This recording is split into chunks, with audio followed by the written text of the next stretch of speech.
7가지 영상 예배 에티켓을 알려드립니다. 시간과 장소를 구별합니다. 하나님께서 말씀으로 임하시는 거룩한 시간입니다. 일상을 잠시 중단하고 예배를 위한 시간을 구별하여 조용한 장소로 이동합니다.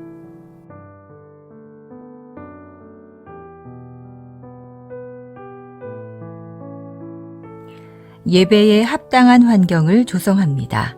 예배 전 예배 집중을 방해하는 요인을 차단하고 자리를 정돈합니다.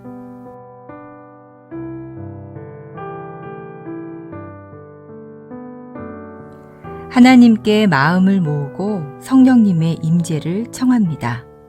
단정한 복장과 바른 태도로 자리에 앉아 1, 2분간 침묵으로 성령님의 임재를 청하는 기도를 드립니다.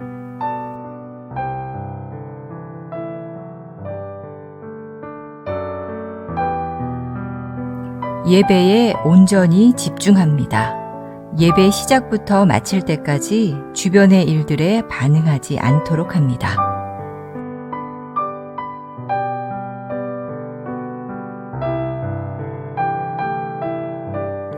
몸과 목소리로 적극 참여합니다.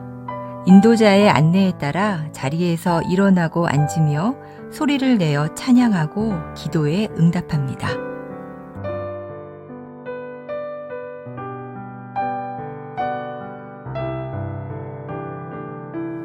헌금은 온라인 계좌를 통해 봉헌하도록 합니다. 예배의 정신을 살리기 위해 작은 접시를 준비하여 헌금을 그곳에 올리도록 하고 예배 후 모아서 교회 계좌로 송금합니다.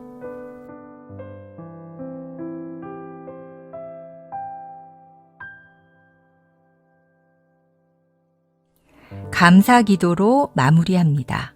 축도 후 피아노 후주로 1, 2분간 하나님의 말씀과 임재에 감사하는 기도로 예배를 마무리합니다.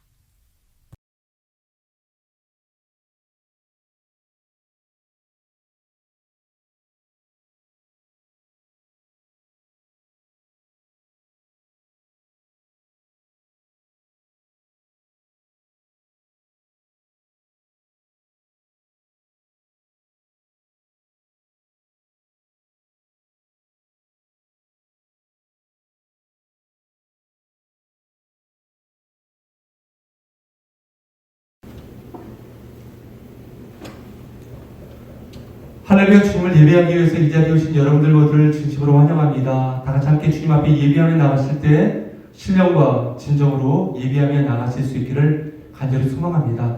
함께 다 같이 찬양하시겠습니다.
되시네 할렐루야 함께 하시네 주님 기도하며 반갑게 기도하며 주의 영광에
분이십니다. 주님은 우리의 모든 삶의 길을 인도하십니다. 주님은 완전하신 분이십니다. 또한 주님은 우리를 도우시는 분이십니다. 이 시간 우리가 그 주님만을 바라보며 나가십시다. 함께 다 같이 우리가 주님 앞에 기도하십시다. 다 같이 기도하시겠습니다.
너희는 여호와 우리 하나님을 높이고 그 성산에서 예배할지어다. 여호와 우리 하나님은 거룩하심이로다. 아멘. 우리의 찬양 받으시기에 합당하신 만군의 여호와 하나님, 거룩하신 주님을 찬양합니다. 오늘 이 시간 주님의 전에서 거룩하신 하나님만을 진심으로 예배하며 나아가오니 우리의 예배를 받아주시옵소서. 이 예배를 축복하여 주셔서 살아계신 하나님의 은혜와 영광과 능력이 나타나는 귀한 예배 시간 되게 하여 주옵소서. 만왕의 왕이신 주님께 모든 감사와 찬양을 올려드리며 살아계신 주 예수 그리스도의 이름으로 기도드립니다. 아멘. 다 같이 자리에서 일어나셔서 함께 주님 앞에 찬양 드리시겠습니다.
사도신경으로 신앙 고백 드리시겠습니다. 전능하사 천지를 만드신 하나님 아버지를 내가 믿사오며 그 외아들 우리 주 예수 그리스도를 믿사오니 이는 성령으로 잉태하사 동정녀 마리아에게 나시고 본디오 빌라도에게 고난을 받으사 십자가에 못 박혀 죽으시고 장사한 지 4일 만에 죽은 자 가운데서 다시 살아나시며 하늘에 오르사 전능하신 하나님 우편에 앉아 계시다가 저리로서 산자와 죽은 자를 심판하러 오시리라. 성령을 믿사오며 거룩한 공예와 성도가 서로 교통하는 것과 죄를 사하여 주시는 것과 몸이 다시 사는 것과 영원히 사는 것을 믿사옵나이다. 아멘. 자리에 다 같이 앉으시기 바라겠습니다. 지금 이 시간에는 함께 교회 공동 기도 제목으로 기도하는 시간 갖도록 하겠습니다. 전 세계적인 코로나 바이러스의 재확산이 있습니다. 모든 재확산이 멈춰질 수 있게 해달라고 시간 다 같이 기도하십시다. 또 특별히 모든 믿음의 공동체들이 서로 위로하며 서로 격려하며 사랑할 수 있는 믿음의 공동체가 될 수 있게 해달라고 기도해 주시기 바랍니다. 경기를 위해서 기도해 주십시오. 모든 기업과 또한 사업들을 지키시며 전 세계 감염률이 높은 위험한 지역 가운데 계시는 선교사님들 사역과 가정을 위해서 기도해 주시기 바랍니다. 세계 선교교회를 위해서 기도해 주십시오. 모든 성도님들을 질병으로부터 지키시며 또한 직장과 자녀들을 위해서 우리가 이 고난과 어려운 시간에 겸손함으로 주님 앞으로 나아갈 수 있도록 함께 다 같이 기도해 주시기 바랍니다. 다 같이 기도하시겠습니다.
만왕의 왕 되신 하나님 아버지, 지금 이 시간 우리가 주님의 거룩한 백성 되어서 주께서 베푸신 구원의 기쁨을 노래하며 주님만을 찬양하며 나갑니다.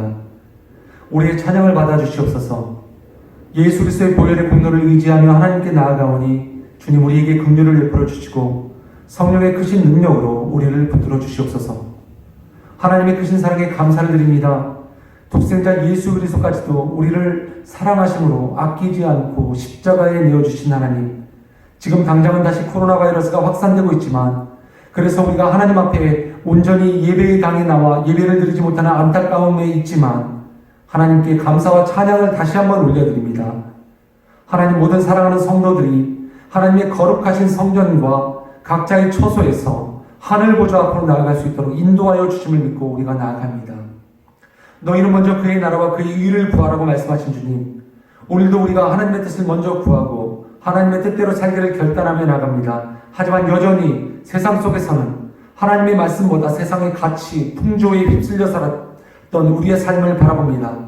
하나님의 거룩하신 백성으로 구별된 삶을 살지 못하였음을 회개하며 나갑니다.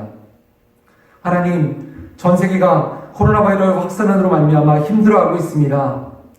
많은 사람들이 예측하였던 바와 다른 현실 앞에서 또 절망하는 모습을 보이고 있습니다. 하지만 이 모든 세상의 것들도 오직 주 하나님의 주권 아래 있음을 우리가 믿고 있습니다. 우리가 비록 암울하고 답답한 현실 앞에 서 있지만 주님께서는 이 모든 것보다 더 크신 분이시며 역사의 주관자이시며 이 역사를 인도하시는 분이시므로 이 또한 모든 상황이 진정되고 또한 모든 코로나 바이러스 또한 종식될 것을 믿습니다. 그래서 우리가 함께 주 앞에 나와 예배드리는 온전한 예배가 회복되고 위축되고 중단되었던 모든 사역들이 다시 회복되는 때가 하루속히 돌아오기를 하나님 앞에 간절히 기도드립니다.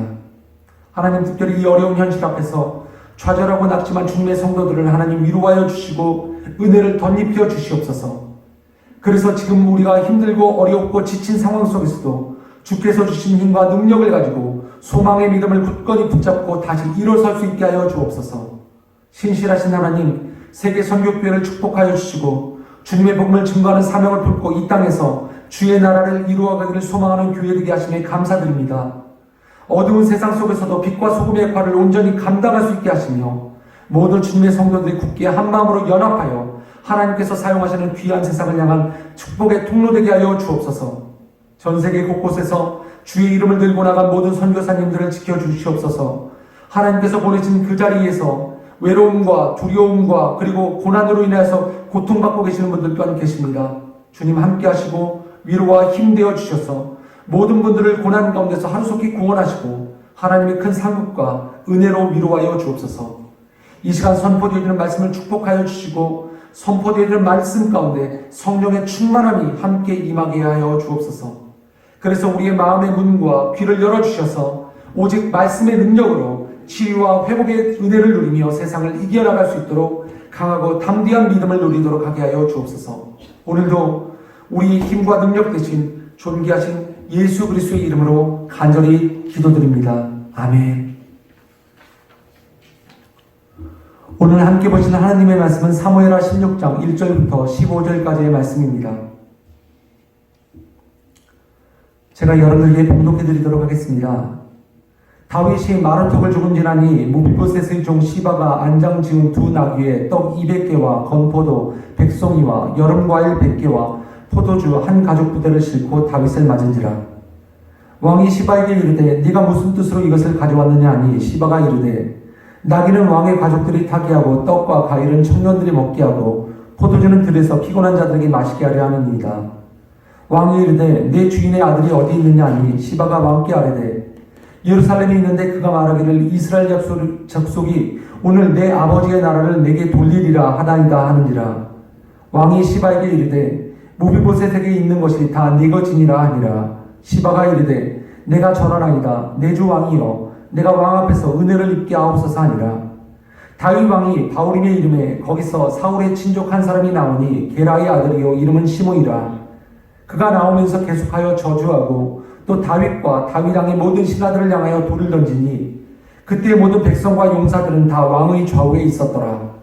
시므이가 저주하는 가운데 이와 같이 말하니라. 피를 흘린 자여 사악한 자여 가거라 가거라. 사울의 족속의 모든 피를 여호와께서 내게로 돌리셨도다. 그를 이어서 내가 왕이 되었으나 여호와께서 나라를 내 아들 압살롬의 손에 넘기셨도다. 보라, 너는 피를 흘린 자이므로 화를 자초하였느니라 하는지라. 수리아의 아들 아비새가 왕께 여짜오되 이 죽은 개가 어찌 내 주 왕을 저주하리이까. 청하건대 내가 건너가서 그의 머리를 베게 하소서 하니 왕이 이르되 수리아의 아들들아, 내가 너희와 무슨 상관이 있느냐. 그가 저주하는 것은 여호와께서 그에게 다윗을 저주하라 하시니 네가 어찌 그리하였느냐 할 자가 누구겠느냐 하고, 또 다윗이 아비새와 모든 신하들에게 이르되 내 몸에서 난 아들도 내 생명을 해하려 하거든 하물며 이 베냐민 사람이랴. 여호와께서 그에게 명하신 것이니 그가 저주하게 버려두라. 혹시 여호와께서 나의 원통함을 감찰하시리니 오늘 그 저주 때문에 여호와께서 손으로 내게 갚아주시리라 하고, 다윗과 그의 추종자들이 길을 갈 때 시므이는 산비탈로 따라가면서 저주하고 그를 향하여 돌을 던지며 먼지를 날리더라. 왕과 그와 함께 있는 백성들이 다 피곤하여 한 곳에 이르려 거기서 쉬니라. 압살롬과 모든 이스라엘 백성들이 예루살렘에 이르고 아히도벨도 그와 함께 이른지라. 아멘.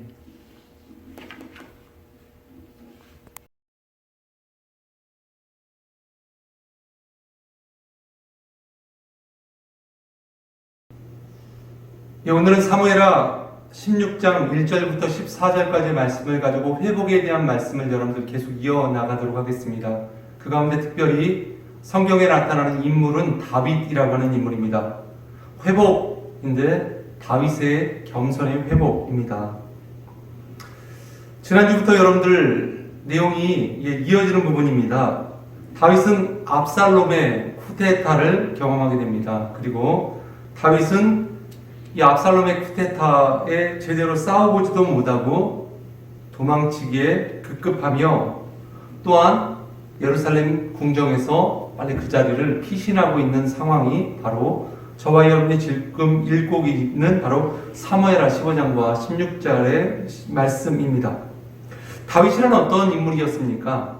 전쟁터에서 오랜 시간을 지낸 인물이었습니다. 누구보다도 전쟁에 있어서 용맹한 장수였고, 그리고 전쟁을 누구보다 더 잘 아는 사람이었기에 분명 압살롬이 자신을 향해서 쿠데타를 시행하는 바로 이때에도 어떻게 생각해보면 그것에 대항해서 한번 싸워보기라도 하였을 것입니다. 그럼에도 불구하고 다윗은 아들 압살롬과 전투나 싸움을 갖지 않고 궁궐에서 도망치기 바빴습니다. 그 이유는 바로 이것 때문일 것입니다. 이것은 단순히 자신을 반역하고 그리고 자신의 아들인 압살롬의 쿠데타라고 생각하는 것이 아니라, 다윗은 이 모든 일이 일어나는 근원이 있다, 문제의 원인이 있다라는 것을 다윗은 알았습니다. 그 문제의 근원이 무엇이었습니까? 그것은 다윗이 지난 날 동안 하나님 앞에 범죄한 그 죄로 말미암아 이 모든 일이 일어났다라고 다윗은 생각하였기 때문입니다. 그리고 그것을 믿었습니다. 자신의 죄에 대한, 자신의 허물에 대한 하나님의 심판이라고 다윗은 믿었기 때문에 전쟁하고 또한 싸우는 것, 그것보다 압살롬의 그 쿠데타를 향해서 대항치느냐고 다윗은 그저 도망치고 있었던 것입니다. 압살롬이 자신을 친다는 것을 폐륜이라고 생각하는 것이 아니라 하나님께서 자신의 죄에 대해서 징계하시는 하나님의 손길을 다윗은 바라볼 수 있었던 것입니다. 따라서 다윗은 하나님의 징계의 그 모습을 그저 묵묵하게 받아들이고 있었습니다. 쿠데타에 대항하여 싸우지 않고 자신을 공격하는 압살롬과 그의 군대에 대해서 대항치 아니하고 그저 다윗은 도망치고 있으면서 지난 하나님께서 베풀어 주신 하나님의 은혜의 손길을 다시금 구하고 있었던 것입니다. 오늘 사무엘하 16장 1절부터 14절까지의 말씀 가운데는 다윗이 만난 두 명의 인물이 있습니다. 그런데 이 두 명의 인물을 통해서 다윗은 하나님의 그 겸손의 마음을 깨닫게 하십니다. 첫 번째 1절부터 4절까지는 시바라고 하는 종이고요. 그 다음에 5절부터 그리고 8절 말씀을 살펴보면 사울의 친족인 시므이가 등장합니다. 오늘 이 두 인물을 통해서 우리가 함께 다윗의 겸손이 어떻게 회복되어지는지에 대해서 말씀을 살펴보도록 하겠습니다. 1절 말씀 제가 다시 한번 읽겠습니다. 다윗이 마루턱을 조금 지나니 무비보셋의 종 시바가 안장지은 두 나귀의 떡 200개와 건포도 100송이와 여름과일 100개와 포도주 한 가죽 부대를 신고 다윗을 맞는지라. 무비보셋의 종 시바가 다윗을 마루턱이 조금 지난 곳에서 기다리고 있었다, 맞았다라고 성경은 이야기하고 있습니다. 무비보셋은 요나단의 아들입니다. 그렇다면 사울 왕의 손자가 되겠죠. 사울 왕과 그리고 사울 왕의 아들인 요나단이 전장에서 전사하였는데 사울의 가문 가운데서 유일하게 살아남은 사람이 바로 무비보셋입니다. 사울 왕이 그렇게 다윗을 죽이기 위해서 괴롭혔지만 사울 왕과 그리고 요나단이 전장에서 죽었다라고 하는 소식을 듣고 다윗이 한 일은 이것이었습니다. 사울 왕의 가족 가운데 누구 남은 어떤 사람이 있는가? 내가 그 사람을 거둘 것이다. 그리고 다윗은 바로 그 사람인 무비보셋, 즉 요나단의 아들이며 사울 왕의 손자인 무비보셋을 찾았고 그에게 은혜를 베풉니다. 그 은혜는 무엇이냐면 왕의 식탁에 함께 먹을 수 있는 은혜를 베풀어 준 것입니다.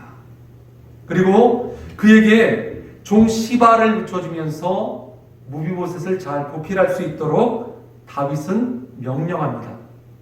그런데 지금 이 순간 다윗이 아들 압살롬에게 쫓겨 도망치고 있는 이 길 가운데 그 무비보셋의 종 시바가 안장을 지은 두 나귀의 등에 떡과 그리고 포도와 그리고 과일과 포도주를 싣고 자신을 기다리고 있었던 것입니다.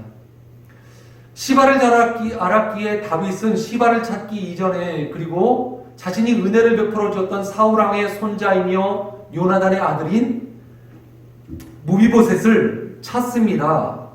2절입니다. 왕이 시바에게 이르되 네가 무슨 뜻으로 이것을 가져왔느냐 하니 시바가 이르되 나귀는 왕의 가족들이 타게 하고 떡과 과일은 청년들이 먹게 하고 포도주는 들에서 피곤한 자들에게 마시게 하려 함이니이다. 3절입니다. 왕이 이르되 내 주인의 아들이 어디 있느냐 하니 시바가 왕께 아뢰되 예루살렘에 있는데 그가 말하기를 이스라엘 족속이 오늘 내 아버지의 나라를 내게 들리리라 하나이다 하는지라. 왕이 잘 알고 있었던 시바가 왔기에 분명 다윗 왕은 시바의 주인인 무비보셋을 찾았습니다. 분명히 나를 알고 그리고 내가 어떤 존재인지를 알기 때문에 나를 맞으러 왔다라고 하면 분명 무비보셋이 왔을 텐데 무비보셋은 보이지 않고 시바만 보였다는 것이 다윗에게는 궁금하게 보였던 것이죠. 그리고 무비보셋의 나귀가 있었고 이 시바는 무비보셋의 나귀에 거기에 떡과 그리고 건포도와 포도주를 담아 왔었던 것입니다. 이 나귀는 다윗 왕이 시바를 위해서 그리고 시바는 어렸을 적 목숨을 구하기 위해서 도망치다가 떨어진 이후에 다리를 절게 되었기에 그를 위해 베푼 다윗 왕의 포상이기도 하였습니다. 다윗 왕이 바라봅니다. 그의 주인인 무비보셋이 보이지 않자 다윗 왕이 시바에게 묻습니다. 그러자 내 주인의 아들이 어디 있느냐? 사울 왕의 손자가 어디 있느냐? 요나단의 아들이 어디 있느냐라고 묻자 그 종 시바는 왕께 이렇게 이야기합니다. 지금 이 순간 무비보셋은 예루살렘에 있습니다. 하지만 그가 말하기를 이스라엘 족속이 오늘 내 아버지의 나라를 내게 돌리리라 하나이다 하는지라. 즉 압살롬의 쿠데타는 단순한 다윗 왕을 왕위에서 몰아내는 것이 아니라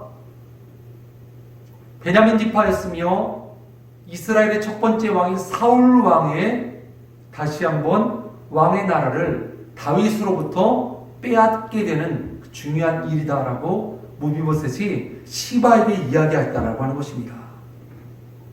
다시 한번 이 말은 무슨 말이냐면 시바의 말을 들으면 무비보셋은 지금 아들 압살롬에게 쿠데타를 당함으로 인해서 지금 도망치고 있는 다윗입니다. 그런데 그 기회를 틈타서 다윗 왕도 예루살렘 궁정을 버렸는데 바로 이때가 기회가 되어서 다시 한번 사울의 가문이 이스라엘 나라를 되찾게 될 것이다 라고 하는 그 계획을 세웠다라고 하는 것입니다. 다윗은 지금 아들의 칼을 피해 목숨을 구하기 위해서 도망치고 있는데 그것뿐만 아니라 무비보셋 역시도 그 틈을 타서 사울 왕국의 재건을 도모하고 있었다라고 하는 소식을 시바로부터 듣습니다. 그런데 이 시바의 말은 참된 말이 아니었습니다. 거짓이었습니다. 시바는 다윗 왕의 지금 이 어려운 시기를 이용하여서 자신이 원하는 무엇인가를 얻고자 하였던 것입니다. 4절입니다. 왕이 시바에게 이르되 무비보셋에게 있는 것이 다 내 것이니라 하니라. 시바가 이르되 내가 전하나이다. 내 주 왕이여 내가 왕 앞에서 은혜를 입게 하옵소서 하니라. 시바의 말만 들었을 때는 그렇게 자신이 은혜를 베풀어 주었던 사울 왕의 손자 이 무비보셋이 자기를 반역한 것입니다. 아들 압살롬과 함께 자기를 반역한 무비보셋이기에 시바의 말을 듣고 다윗은 시바에게 있었던 모든 것들을 다 무비보셋에게 있었던 모든 것들을 다 무비보셋의 종인 시바에게 줄 것을 약속합니다.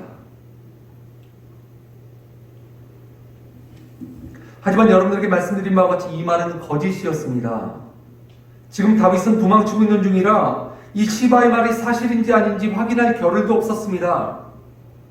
지금 아들 압살롬도 자신의 적이지만 사울 왕 그리고 베냐민 지파 역시도 이 기회를 틈타서 자신을 반역하고 이 기회를 틈타서 왕위를 빼앗으려고 만일 군사를 일어난다라고 한다면, 다윗을 대적한다라고 한다면 다윗에게는 도저히 회복될 가능성이 조금도 없게 되어지는 것입니다.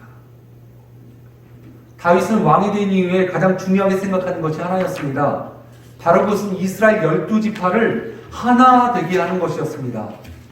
이스라엘의 12지파는 지난 사사시대를 지나면서 사사를 통해서 다스림을 받았을 때 12지파는 여전히 나누어져 있었습니다.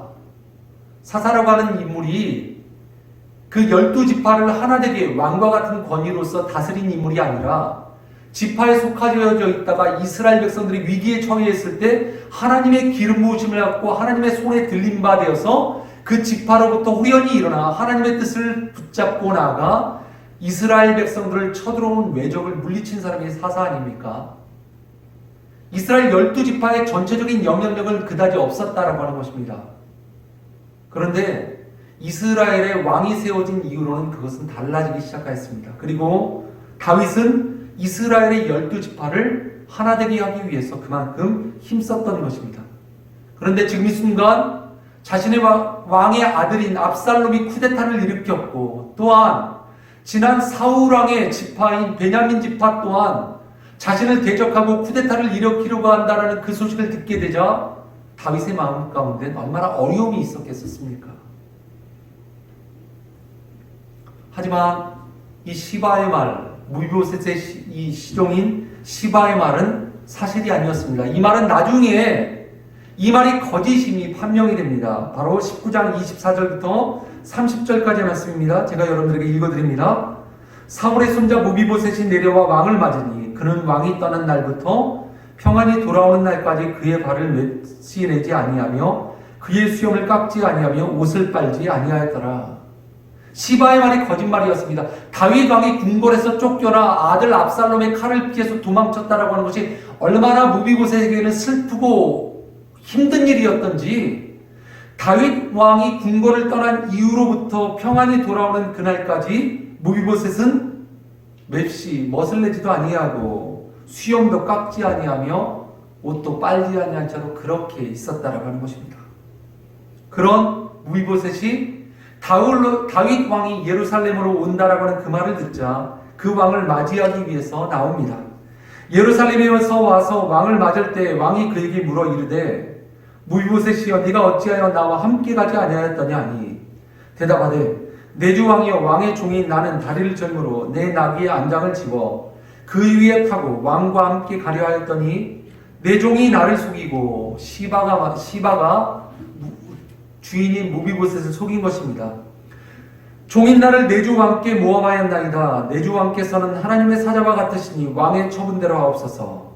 내 아버지의 온 집이 내 주 왕 앞에서는 다만 죽을 사람이 되지 아니하였나이까. 그러나 종을 왕의 상에서 음식 먹는 자 가운데 두셨사오니 내게 아직 무슨 공의가 있어서 다시 왕께 부르짖을 수 있사오리까 하니라.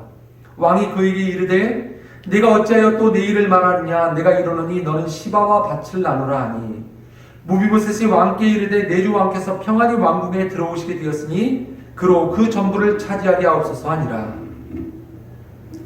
무비보셋의 마음 가운데 다윗을 대적하고 다윗이 어려운 틈을 타서 다시 한번 베냐민 지파 그리고 베냐민 지파의 왕손인 자신 무비보셋이 다윗 왕권을 빼앗고 다시 한번 이스라엘 백성의 왕이 되기를 바라였던 그 마음은 사실이 아니었습니다.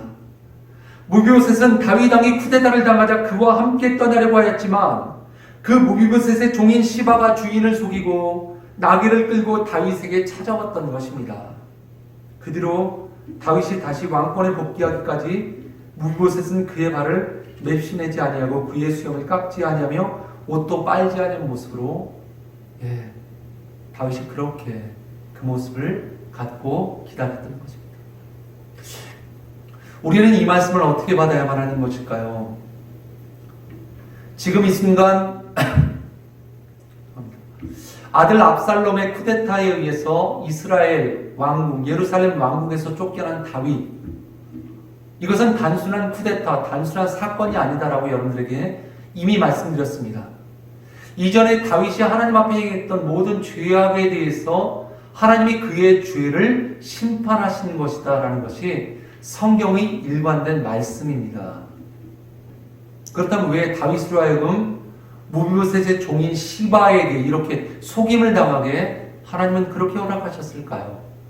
분명 이 일들을 통해서 다윗에게 무언가 말씀하고자 하시는 하나님의 뜻이 계셨습니다. 그것은 무엇이었습니까? 다윗이 무비보셋의 종인 시바에 의해서 이렇게 속임을 당한 것과 같이 이전에 다윗이 사람을 속였고 이전에 다윗이 자기의 욕심을 채우기 위해서 사람을 속였던 적이 있었던 것입니다.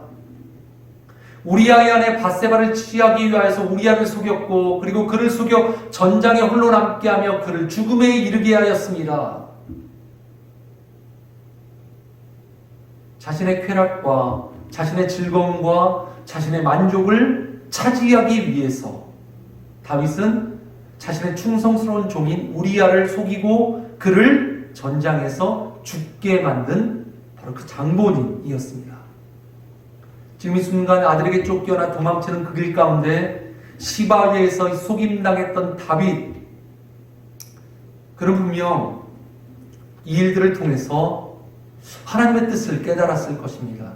사람을 속이고 하나님을 속였던 지난날 자신의 그 죄악된 모습, 그 모습을 바라볼 수 있었던 것입니다.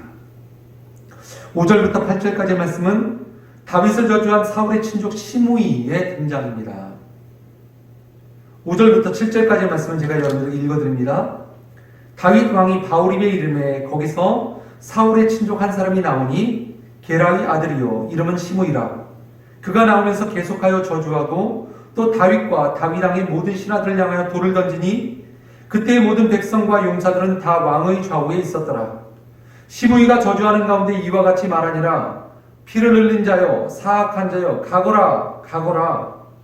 사울의 뒤를 이어서 다윗이 왕이 되었을 때 사울 왕의 그 가문은 다 없어진 것과 같이 그렇게 조용하였습니다. 그런데 지금 이 순간 다윗이 아들 압살롬의 쿠데타를 당하고 다윗이 왕궁에서 쫓겨나게 되자, 다윗이 고난에 빠지게 되자 사울 왕의 후손들이 후련히 일어나기 시작합니다.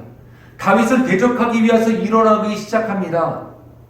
그리고 다윗에게 이렇게 욕합니다. 사악한 자여. 이것은 무엇이냐면 벨리알입니다. 벨리알. 다윗을 어디에다 빗대어서 이렇게 하고 있습니까? 다윗을 벨리알, 사단에게 빗대어서 욕하고 있는 것입니다. 그리고 8절, 사울의 족속의 모든 피를 여호와께서 내게로 돌리셨도다. 그를 이어서 내가 왕이 되었으나 여호와께서 나라를 내 아들 압살롬의 손에 넘기셨도다. 보라 너는 피를 흘린 자이므로 화를 자초하였느니라 하는지라.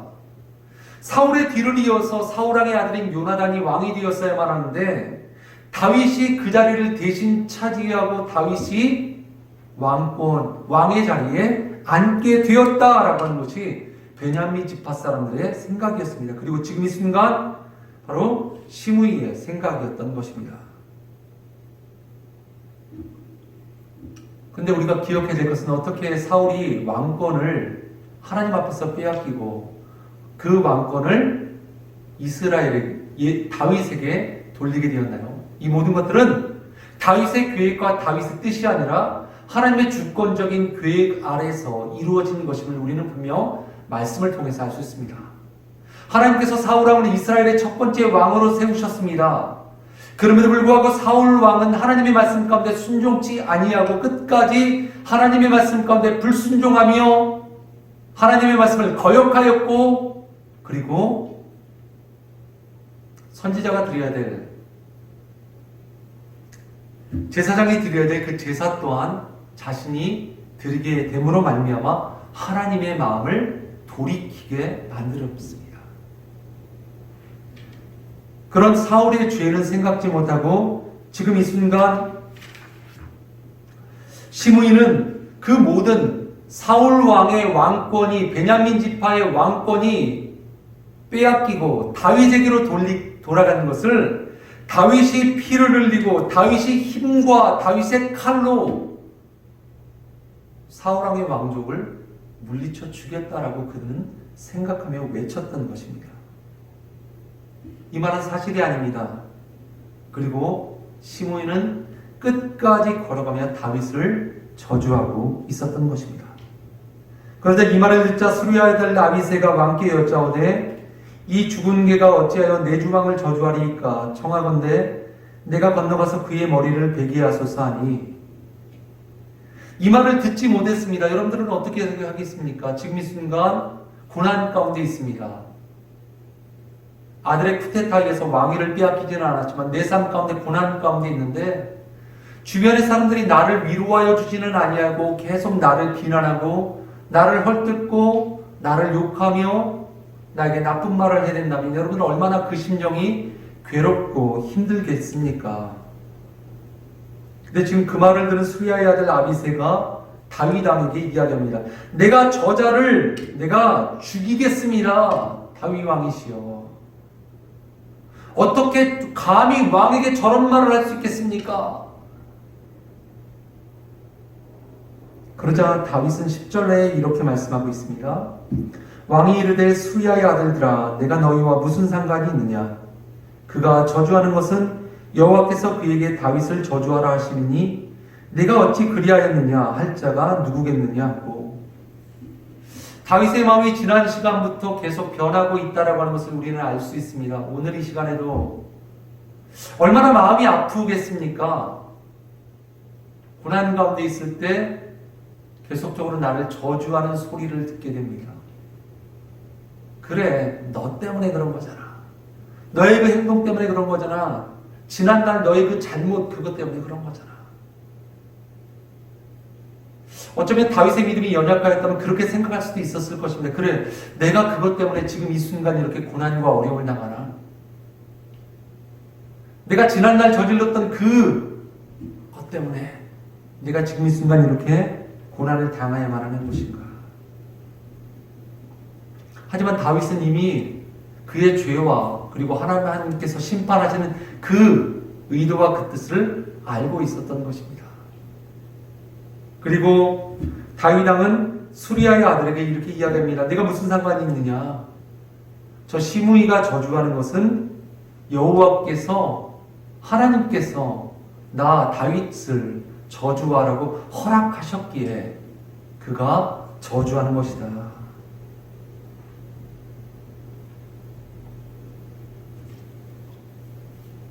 다윗은 이 모든 것을 하나님의 뜻으로 알고 그것을 받아들이고 있었던 것입니다. 그래서 세 번째, 결국 다윗은 이 모든 일들을 통해서 지난날 자신이 충직인 우리아를 속임으로 말미암아 그를 죽였던 그 거짓말을 자신이 또한 시바를 통해 듣게 되고, 또한 베냐민 지파의 이 시므이가 끝까지 나를 조롱하고 나를 저주하며 나를 비판하였던 이 말을 통해서 다윗은 하나님의 음성을 듣게 됩니다. 하지만 이런 저주 앞에서 이런 자신을 속이는 거짓 앞에서 다윗은 겸손을 회복하게 된 것입니다. 11절의 말씀입니다. 또 다윗이 아비새와 모든 신하들에게 이르되 내 몸에서 난 아들도 내 생명을 헤아려 하거든 하물며 이 베냐민 사람이라 여호와께서 그에게 명령하신 것이니 그가 저주하게 버려두라. 하나님께서 나 다윗에게 말씀하시는 것이니 그냥 내버려 둬라 라고 말씀하고 있지 않습니까? 고난의 때 나를 위로해 주는 소리가 있습니다. 고난의 때 우리는 이 소리를 많이 듣길 원합니다. 그리고 나를 위로해 주는 소리를 우리는 하나님의 음성으로 또한 듣습니다. 그래서 하나님이 나를 격려하시고 나를 회복시키시려고 하는 그 하나님의 말씀을 우리가 듣습니다. 그런데 그것뿐만 아니라 오히려 모든 상황을 통해서 시바의 거짓을 통해서 하나님은 다윗에게 지난날 자신이 행하였던 그 거짓을 생각나게 하시고 또한 시므의 저주를 통해서 오히려 하나님의 말씀을 깨닫게 하신다는 것입니다. 다윗은 지금 이 순간 인생의 가장 어두운 밑바닥에 있습니다. 그런데 오히려 그 어두운 순간을 통해서 자신의 주변의 상황으로부터 하나님의 뜻을 다윗은 조금씩 깨닫고 있을 수 있었던 것입니다. 13절, 14절입니다. 다윗과 그의 추종자들이 길을 갈 때 시므이는 산비탈을 따라가면서 저주하고 그를 향하여 돌을 던지며 원죄를 날리더라. 왕과 그와 함께 있는 백성들이 다 피곤하여 한 곳에 이르러 거기서 쉬니라. 시므이의 다윗을 향한 저주는 그냥 쉽게 그치지 않았습니다. 다윗의 일행의 행진을 따라서 그도 돌을 던지며 다윗을 끝까지 저주하며 나갔습니다. 그 저주의 소리를 들은 다윗과 다윗 일행은 다 피곤하고 지치게 되었다라고 성경은 이야기하고 있습니다. 어제만 같았어도 내 앞에서 아무 소리도 못할 이럴 사람들이 지금 내가 힘든 상황이라고, 지금 내가 끈이 떨어진 그런 존재라고 나를 이렇게 욕하고 나를 무시해? 그래도 지금 다윗은 칼을 쓸 수 있는 힘이 있고 또 다윗 주변에는 그래도 힘께나 쓸 수 있는 장수들이 있기 때문에 내 한마디면 너는 목숨을 잃어버릴 수도 있어 라고 그 시므이를 협박하든지 아니면 진짜 그 말대로 시므이를 죽였을 수도 있었을 것입니다.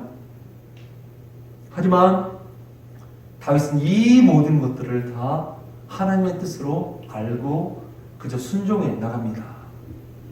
다윗은 지금 이 모든 일들이 자신이 저지른 죄의 결과, 밧세바의 간음 사건, 우리아에 대한 살인 사건, 그리고 압살롬의 가식적인 화해, 이것으로 말미암아 이런 사태가 일어났다라고 하는 것을 다윗은 알고 있었던 것입니다.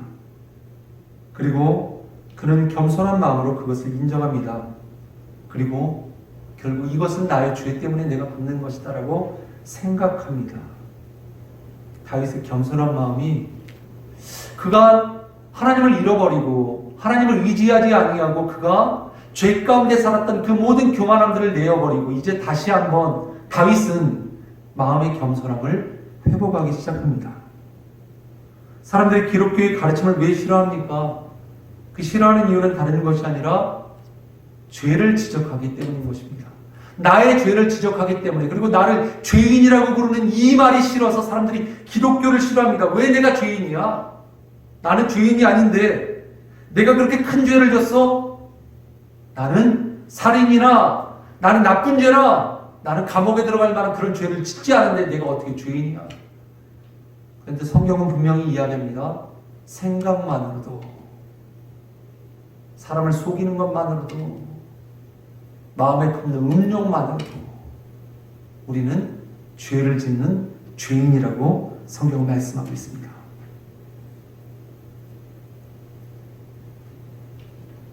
그럼에도 우리는 여전히 우리 안에 죄인이 아니다라고 하는 이 교만이 뿌리 깊게 자리 잡히고 있습니다.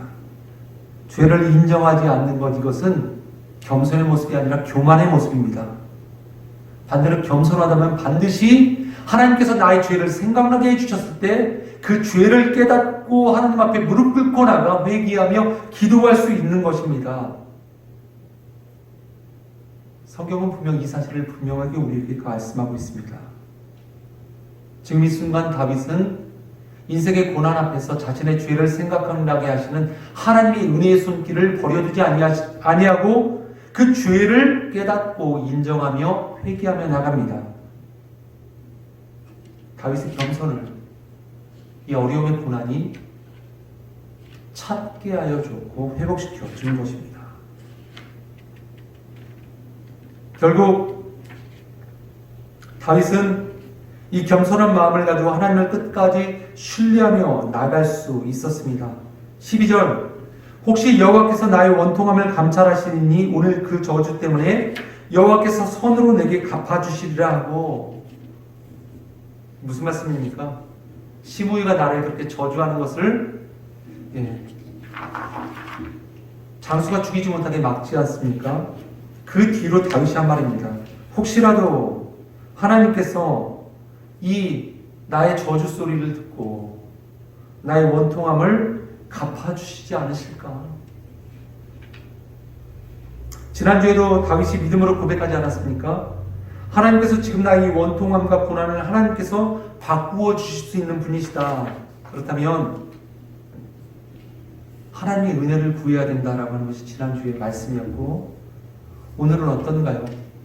하나님이 내 삶 가운데서 이 원통함과 이 고난을 바꾸어 주실 수 있는 분이시라면 우리가 바라는 것은 무엇입니까? 하나님, 지금 당장 나를 이 고난 가운데서 벗어나게 하여 주시옵소서. 나의 이 어려운 모든 상황들을 다 물리쳐 주시고, 지금 나를 반역하였고 쿠데타를 일으켰던 압살롬을 제압하여 주시고, 내가 쫓겨난 왕국에 다시 한번 나를 돌이켜 주시고 들어가게 해주시며 나를 다시 이스라엘의 왕의 자리로 앉게 해주셔야지 하나님이시지 않습니까? 이게 바로 우리의 마음과 같지 않습니까? 내 삶의 문제를 다 해결하시고 내 삶의 문제를 다 제거하여 주시는 그 하나님, 지금 내 앞에 삶의 문제가 있는데 하나님 왜 해결해 주지 않으십니까?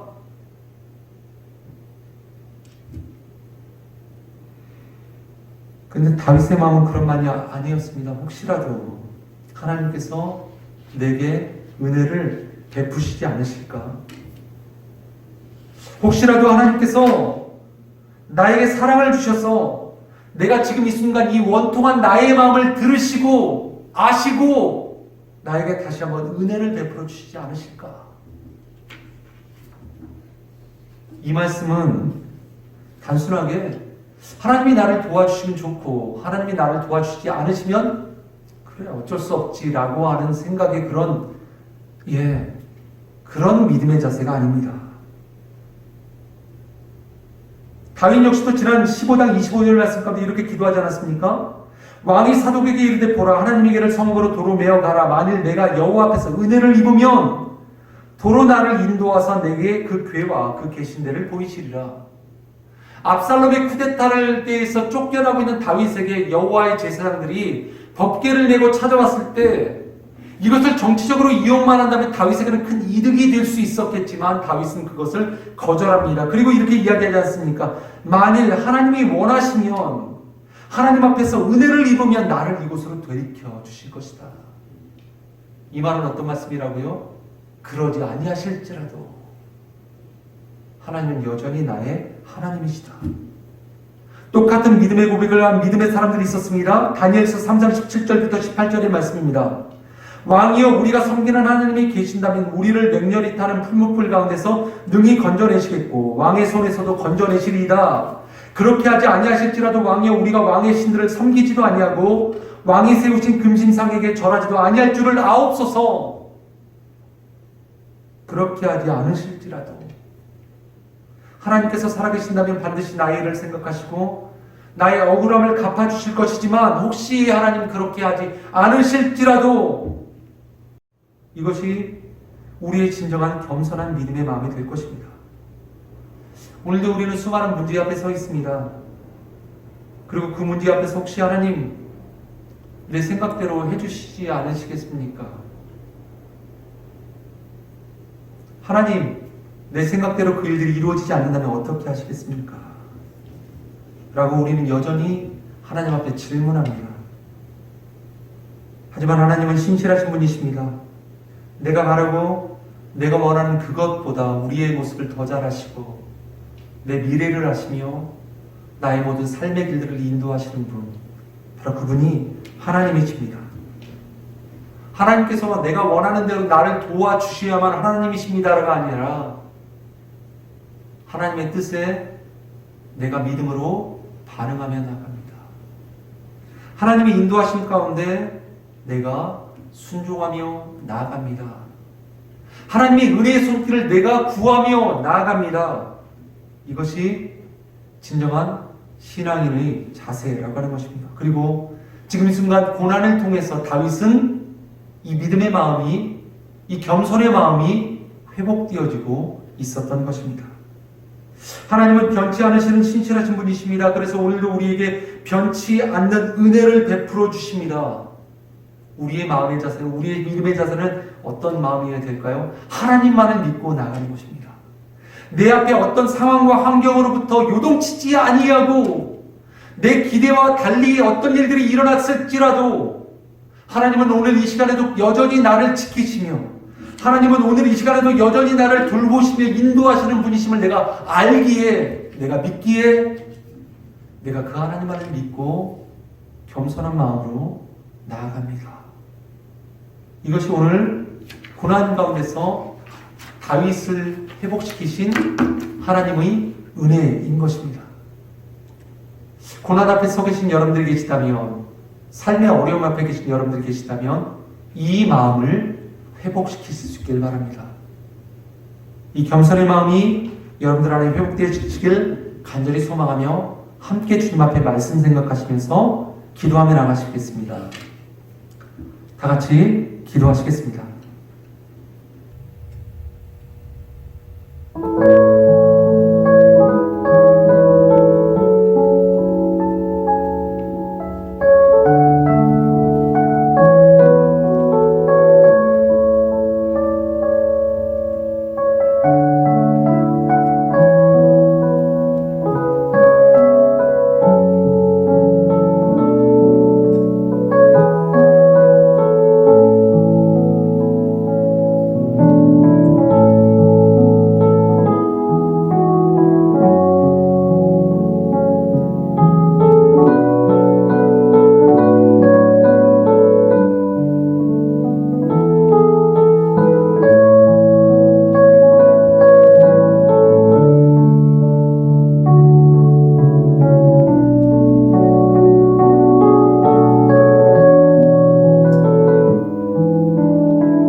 감사드립니다. 예수님의 이름으로 기도드립니다. 아멘.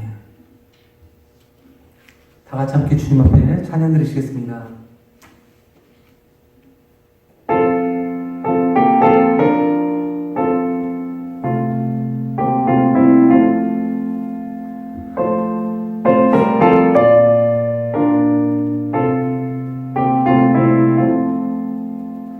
너 성결기 위해 늘 기도하며 너 주 안에 있어 늘 성경 보고 온 형제들 함께 늘 사귀면서 일하기 전마다 너 기도하라. 너 성결기 위해 내 머리 숙여 저 은밀히 계신 내 주께 빌라. 주 사귀어 살면 주 닮으니 널 보는 이마다 주 생각하리. 너 성경기 위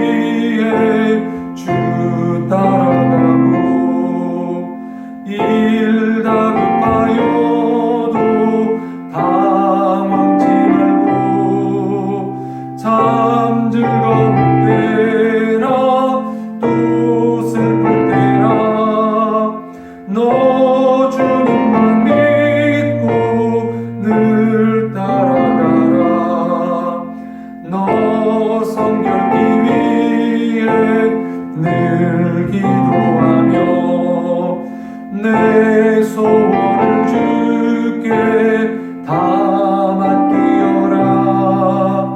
너 성령을 받아 주 섬겨 살면 저 천국에 가서 더 잘 섬기리.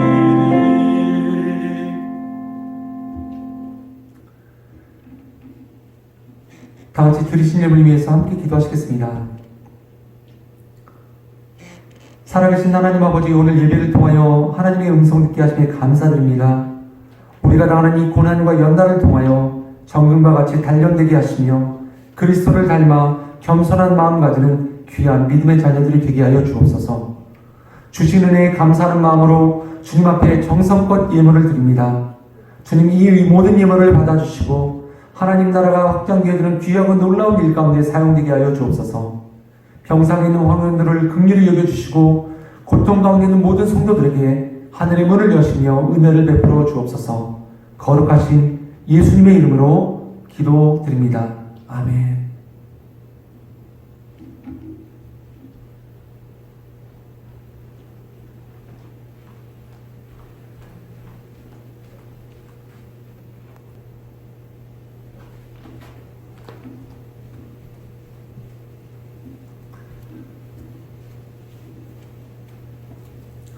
다 같이 자리에서 일어나셔서 주기도문 성하심으로 오늘 예배를 마치도록 하겠습니다.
지금은 우리 주 예수 그리스도의 은혜와 하나님 아버지의 사랑과 성령의 교통하심이 우리의 고난과 고통을 통하여 우리를 예수 그리스도 닮아가는 겸손한 모습으로 우리를 단련하시는 그 주님을 믿음으로 바라보는 모든 주님의 백성들과 주님의 몸된 교회 위에 이제부터 영원토록 함께 있을지어다. 아멘.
자, 그럼.